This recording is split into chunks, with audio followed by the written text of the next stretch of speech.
Bonjour et bienvenue sur Atelier 316. Habiter l'intérieur, vivre l'extérieur, bien habiter pour mieux vivre. Réchauffer son intérieur ou en tout cas se réchauffer soi à l'intérieur lorsqu'on n'a pas forcément envie d'augmenter la température du chauffage. C'est parti.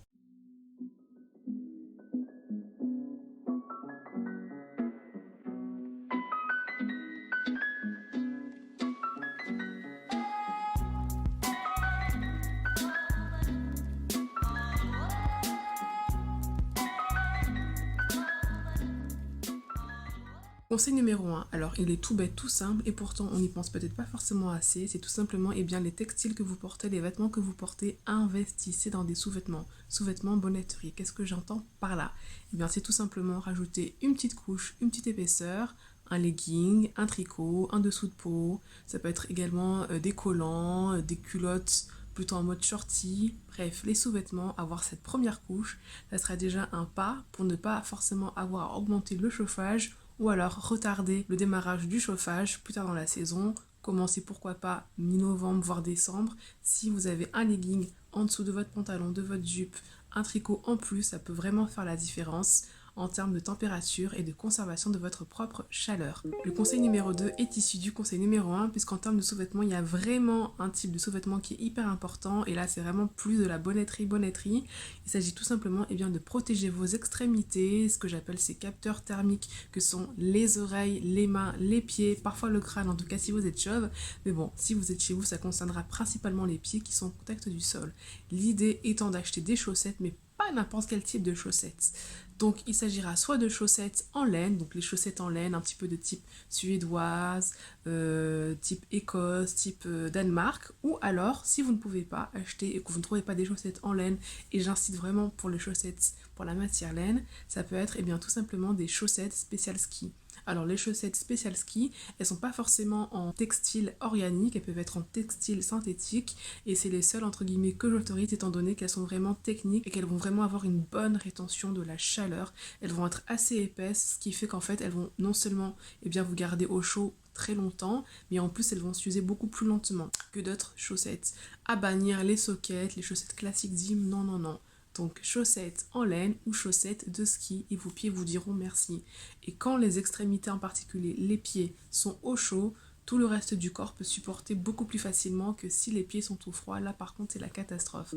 Conseil numéro 3 qui concerne toujours les extrémités que sont les pieds, ça dépend de vos pièces, ça dépend de si vous voulez le faire sur l'entièreté d'une pièce, si vous voulez ou pas en mettre, mais en tout cas je trouve que c'est une option à ne pas négliger, c'est tout simplement avoir des tapis au sol.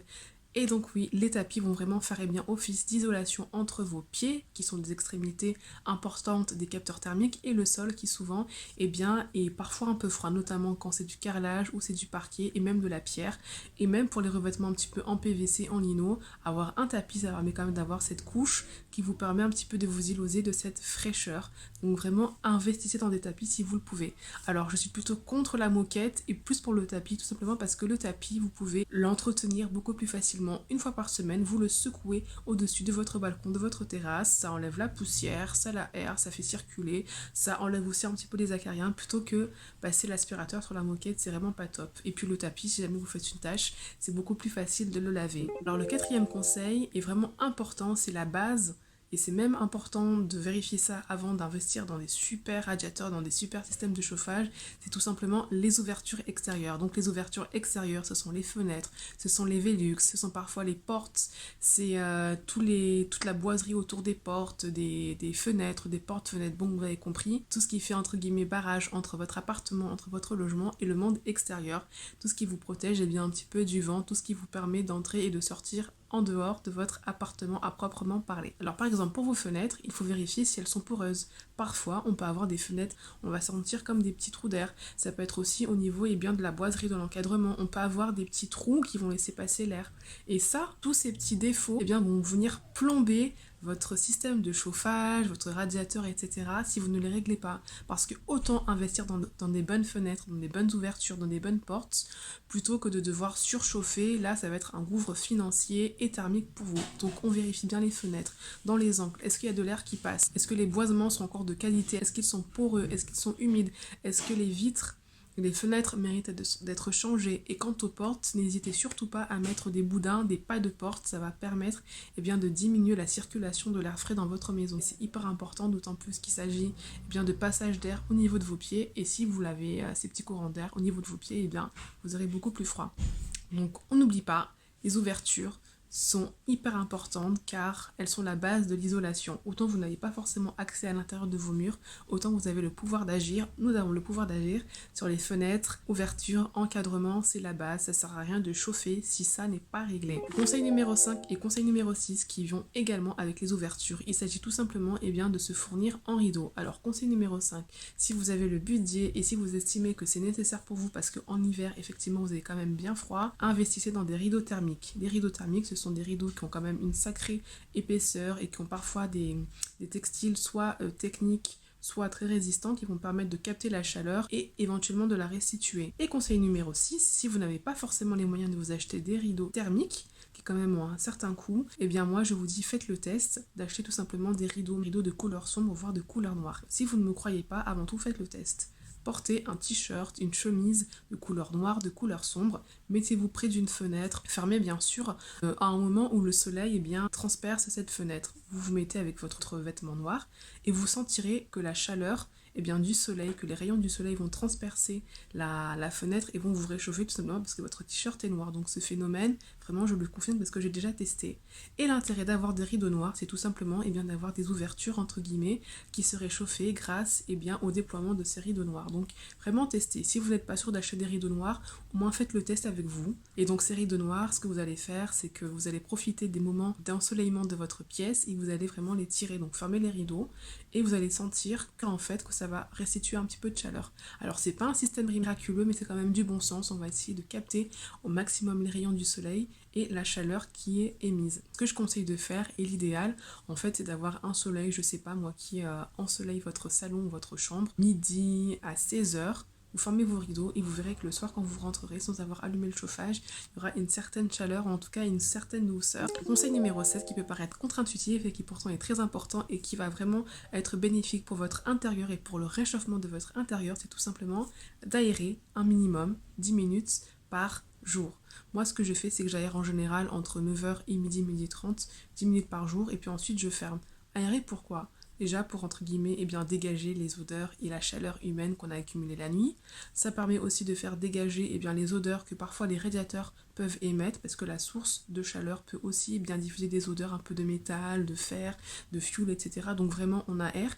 Et puis surtout aérer permettra de faire circuler l'air, de braser l'air et surtout de pouvoir avoir un taux d'humidité moindre et parfois même de chasser l'humidité. Or, il faut savoir que plus un intérieur est humide, plus il sera compliqué de le faire chauffer, ça prendra beaucoup plus de temps. Et à contrario, un intérieur beaucoup plus sec, ou en tout cas avec un taux d'humidité respectable, pas en mode forêt amazonienne, sera beaucoup plus facile à faire chauffer avec des températures beaucoup moindres. En gros, air humide, vous allez devoir pousser le thermostat et aussi attendre beaucoup plus longtemps pour que ça chauffe, contrairement à un air sec. Donc on n'oublie pas, on aère pour sa santé et pour sa facture. Conseil numéro 8, alors cette fois-ci on ne va pas aérer, mais on va tout simplement, lorsqu'on va faire des cuissons au four, ouvrir le four. Alors le petit bémol avec le four, c'est que parfois il peut restituer une chaleur qui est humide. Et en général, on fait le four parfois le soir, donc on n'a pas forcément envie de chasser l'humidité chaude en ouvrant les fenêtres. Ce que je vous conseille de faire, c'est de un petit peu ouvrir le four, histoire que soit ça ruisselle sur la vitre intérieure, soit ça s'échappe un petit peu et puis voilà, 10 minutes après avoir éteint le four, on peut l'ouvrir à moitié voire complètement.